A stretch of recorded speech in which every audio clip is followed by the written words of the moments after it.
Instagram, WhatsApp, ChatGPT లాంటి యాప్స్‌ని మనం రోజు వాడుతుంటాం. మీరెప్పుడైనా ఈ యాప్స్ అన్నీ ఎలా తయారవుతాయో ఆలోచించారా? మనం ప్రతిరోజు వాడే ప్రతి యాప్ వెనుక ఒక సాఫ్ట్‌వేర్ కంపెనీ ఉంటుంది. ఒక చిన్న ఐడియా నుంచి స్టార్ట్ అయ్యి కోట్ల మంది వాడే యాప్‌గా ఎలా మారుతుంది? ఈ వీడియోలో సాఫ్ట్‌వేర్ కంపెనీస్ ఎలా పనిచేస్తాయి? సాఫ్ట్‌వేర్ కంపెనీస్‌కి డబ్బులు ఎలా వస్తాయి? వాటిపై పూర్తి వివరాలు తెలుసుకుందాం. సాఫ్ట్‌వేర్ కంపెనీ అంటే ఏంటి? ఇది ఒక సంస్థ. సాఫ్ట్‌వేర్ కంపెనీస్‌లో కంప్యూటర్ సాఫ్ట్‌వేర్‌లను తయారు చేయడం, టెస్ట్ చేయడం, మెయింటెనెన్స్ చేయడం లాంటి పనులను చేస్తారు. అంటే మొబైల్ యాప్స్, వెబ్సైట్స్ కోసం వాడే సాఫ్ట్వేర్లను ఈ సాఫ్ట్వేర్ కంపెనీస్ తయారు చేస్తాయి. ఉదాహరణకు ఫేస్బుక్ కంపెనీ ఇన్‌స్టాగ్రామ్ ని డెవలప్ చేసి మెయింటైన్ చేస్తుంది. అలాగే గూగుల్ కంపెనీ కూడా ఈమెయిల్, యూట్యూబ్ లాంటి యాప్స్ ని తయారు చేశాయి. ఈ సాఫ్ట్వేర్ కంపెనీస్ కార్లు, మిషన్ లాంటి ఫిజికల్ వస్తువుల్ని తయారు చేయవు. అంటే మన చేతితో ముట్టుకోగలిగే వస్తువుల్ని తయారు చేయవు. సాఫ్ట్వేర్ కంపెనీస్ పని ఇంగ్లీష్ లాంగ్వేజ్ లో కోడ్ రాయడం. అలా రాసిన కోడ్ ని కంప్యూటర్ కి అర్థమయ్యే భాషలోకి మార్చాలి. మనుషులు మాట్లాడుకోవడానికి మన ప్రపంచంలో చాలా భాషలు ఉన్నాయి. కానీ కంప్యూటర్స్, ల్యాప్టాప్స్ కి మాత్రం బైనరీ లాంగ్వేజ్ మాత్రమే అర్థమవుతుంది. బైనరీ లాంగ్వేజ్ అంటే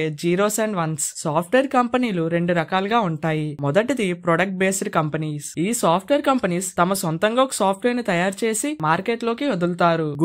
గూగుల్ ఫొటోస్ లాంటి సాఫ్ట్వేర్ ని తయారు చేసి 15 GB వరకు ఫ్రీగా స్టోరేజ్ నిచ్చి ఆ తర్వాత మనీ కట్టి స్టోరేజ్ ని కొనుక్కునేలా డిజైన్ చేశారు. రెండోది సర్వీస్ బేస్డ్ కంపెనీస్. ఇలాంటి సర్వీస్ బేస్డ్ కంపెనీస్ ఇతర కంపెనీల ప్రాజెక్ట్స్ ని చేస్తుంటాయి. క్లయింట్ అవసరానికి అనుగుణంగా సాఫ్ట్వేర్ ని తయారు చేస్తాయి. టీసీఎస్, ఇన్ఫోసిస్ లాంటి కంపెనీలు ఇతర కంపెనీల కోసం సాఫ్ట్వేర్స్ ని తయారు చేస్తుంటాయి. ఈ రెండు రకాల కంపెనీలు కూడా ఎంతో మందికి ఉద్యోగాలు కల్పిస్తూ ప్రపంచం మొత్తం టెక్నాలజీని వాడుకునేలా కృషి చేస్తున్నాయి. ఒక సాఫ్ట్వేర్ ని తయారు చేయాలి అంటే కేవలం ఒక మనిషి వల్ల కాదు. అందుకే ఈ సాఫ్ట్వేర్ కంపెనీస్ లో చాలా టీమ్స్ ఉంటాయి. ప్రతి టీమ్ కి ఒక ప్రత్యేక పాత్ర ఉంటుంది. ఒక సినిమా తయారవ్వాలంటే కొన్ని స్టెప్స్ ఉంటాయి. స్క్రిప్ట్ రాయడం, యాక్టింగ్, ఎడిటింగ్, తర్వాత రిలీజ్ చేయడం. అలానే ప్రతి సాఫ్ట్వేర్ ని తయారు చేయడానికి కూడా ఒక ప్రాసెస్ ఉంటుంది. ఆ ప్రాసెస్ ని HDLC అంటారు. అంటే సాఫ్ట్వేర్ డెవలప్మెంట్ లైఫ్ సైకిల్. ఈ ప్రాసెస్ లో 6 స్టెప్స్ ఉంటాయి. మొదటిది రిక్వైర్మెంట్. ఈ స్టెప్ లో క్లయింట్ తో మాట్లాడి వాళ్ళకి ఏ సాఫ్ట్వేర్ అవసరమో, ఆ సాఫ్ట్వేర్ ని ఎలా వాడతారో, ఆ సాఫ్ట్వేర్ లో ఏ ఫీచర్స్ ఉండాలో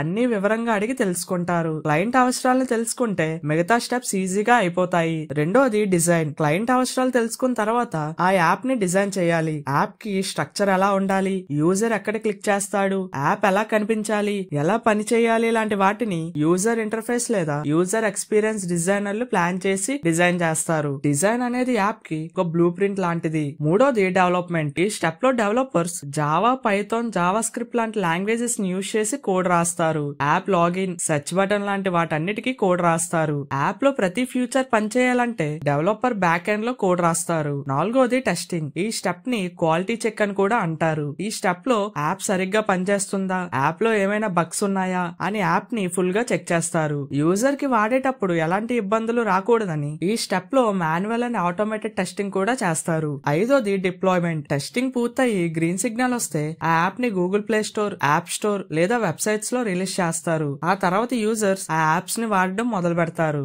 ఆరోది maintenance. Google Play Store, app స్టోర్లలో ఆ యాప్ ని రిలీజ్ చేసిన తర్వాత యూజర్స్ ఫీడ్బ్యాక్స్, రివ్యూస్ ఇస్తారు. వాటి ప్రకారం యాప్ లో ఏమైనా సమస్యలు ఉంటే ఫిక్స్ చేయడం, కొత్త ఫ్యూచర్ ని యాడ్ చేయడం, యాప్ ని ఎప్పటికప్పుడు అప్డేట్ చేయడం, ఈ పనులన్నీ మెయింటెనెన్స్ టీమ్ చేస్తుంది. ఇలా సాఫ్ట్వేర్ కంపెనీస్ యాప్స్ ని తయారు చేయడం వల్ల మనం ప్రతిరోజు ఆ యాప్స్ ని ఈజీగా వాడుకుంటున్నాం. ఒక సాఫ్ట్వేర్ కంపెనీకి ప్రాజెక్టులు ఎక్కడి నుండి వస్తాయో ఎప్పుడైనా ఆలోచించారా? సాధారణంగా రెండు రకాల సాఫ్ట్వేర్ కంపెనీలు ఉంటాయని ముందు చెప్పుకున్నాం. మొదటిది ప్రొడక్ట్ బేస్డ్, రెండోది సర్వీస్ బేస్డ్. రెండు రకాల కంపెనీలు ప్రాజెక్టులను ఎలా సంపాదిస్తాయో ఇప్పుడు తెలుసుకుందాం. మొదటిది సర్వీస్ బేస్డ్ కంపెనీస్. ఈ సర్వీస్ బేస్డ్ కంపెనీస్ తమ దగ్గరకు వచ్చే క్లయింట్స్ కోసం సాఫ్ట్వేర్స్ ని తయారు చేస్తాయి. ఒక బ్యాంక్ కి కొత్త యాప్ కావాలన్నా, గవర్నమెంట్ డిపార్ట్మెంట్ కొత్త సిస్టమ్స్ ని డిజైన్ చేయించాలనుకున్నా, అలాంటి వారు మన దేశంలో ఉన్న టీసీఎస్, ఇన్ఫోసిస్, ఎసెన్షియల్ లాంటి కంపెనీలను సంప్రదిస్తారు. ఈ కంపెనీస్ క్లయింట్ అవసరాలను తెలుసుకొని ప్రాజెక్ట్ తీసుకొని పనిచేస్తాయి. ఇన్ఫోసిస్, టీసీఎస్ లాంటి ఇండియన్ కంపెనీస్ బ్యాంకులు,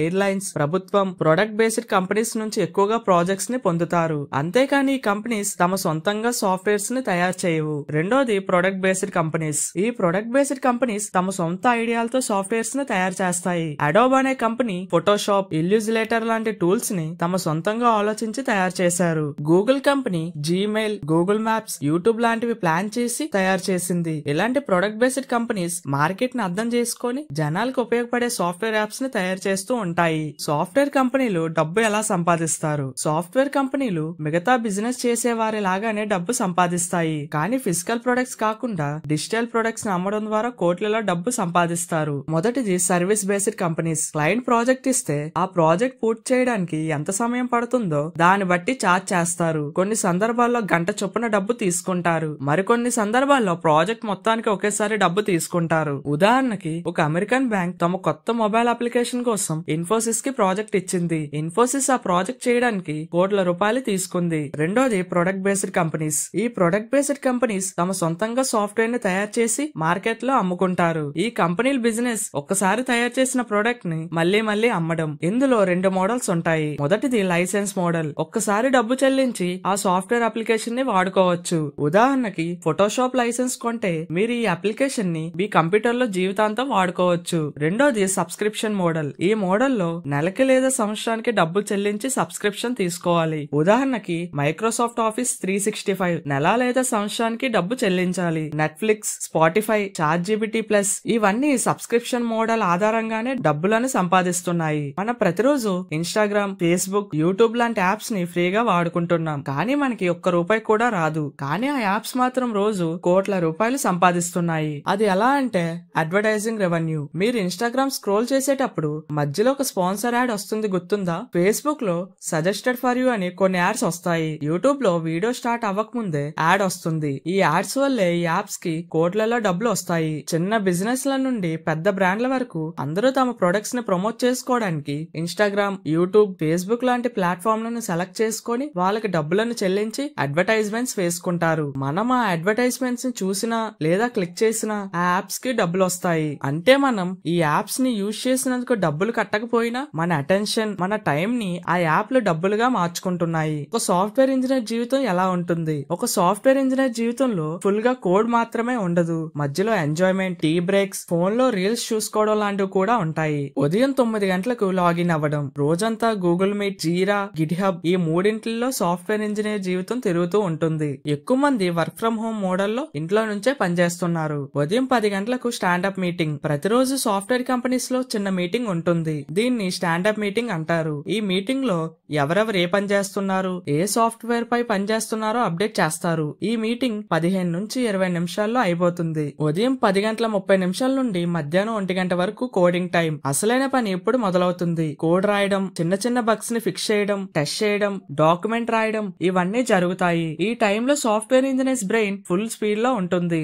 మధ్యాహ్నం 1 గంట నుండి 2 గంటల వరకు లంచ్ బ్రేక్. సాఫ్ట్వేర్ ఇంజనీర్స్ తమ ఫ్రెండ్స్ తో కలిసి క్యాంటీన్ లో తింటూ, ఇంకొంతమంది ల్యాప్టాప్ ముందే కోడ్ రాసుకుంటూ, అక్కడే టీ తాగుతూ, ఫోన్ లో రీల్స్ చూసుకుంటూ మేమ్స్ షేర్ చేసుకుంటారు. మధ్యాహ్నం 2 గంటల నుండి సాయంత్రం 5 గంటల వరకు టీమ్ కొలాబరేషన్. ఇతర డెవలపర్స్, టెస్టర్స్, డిజైనర్స్ తో మాట్లాడడం, రాసిన కోడ్స్ ని రివ్యూ చేయడం, గిట్హబ్ లో తమ కోడ్స్ ని అప్లోడ్ చేసుకోవడం, చిన్న చిన్న జూమ్ కాల్స్ మాట్లాడడం, పెద్ద ప్రాజెక్ట్స్ గురించి డిస్కషన్స్ జరుగుతాయి. సాయంత్రం 5 గంటల నుండి 6:30 వరకు bug fixes and testing. Apps లో మిగిలిన బగ్స్ ని ఫిక్స్ చేస్తారు. టెస్టింగ్ టీమ్ ఇచ్చిన ఎర్రర్స్ కి సొల్యూషన్స్ ఫైండ్ చేస్తారు. 6:30 తర్వాత కొంతమంది వెంటనే లాగౌట్ అవుతారు. ఇంకొంతమంది అప్పుడే డ్యూటీ ఎక్కుతారు. అదే నైట్ షిఫ్ట్స్. ఇప్పటి వరకు మనం సాఫ్ట్వేర్ కంపెనీలు ఎలా పనిచేస్తాయి, ఎలా సంపాదిస్తాయి, ఇంజనీర్ జీవితం ఎలా ఉంటుందో తెలుసుకున్నాం.